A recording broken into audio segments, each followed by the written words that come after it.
এই রাস্তার বেহাল অবস্থার কারণে আমাদের টাউন এলাকার সামনে আপনারা দেখতে পাচ্ছেন আজকে ঈদের দিন তাদের একটা পদক্ষেপ নিয়েছেন যে জাতীয় সড়ক মেরামতের জন্য। নমস্কার, আজকে যেহেতু ঈদ, সবাইকে ঈদ মোবারকের আন্তরিক প্রীতীয় শুভেচ্ছা জানাই।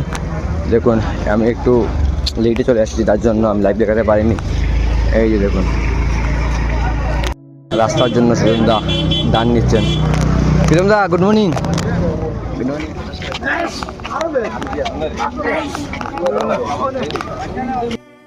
এই রাস্তার বেহাল অবস্থার কারণে আমাদের টাউন এলাকার সামনে আপনারা দেখতে পাচ্ছেন আজকে ঈদের দিন তাদের একটা পদক্ষেপ নিয়েছেন যে জাতীয় সড়ক মেরামতের জন্য দান করা। সবাই যা যত ইচ্ছা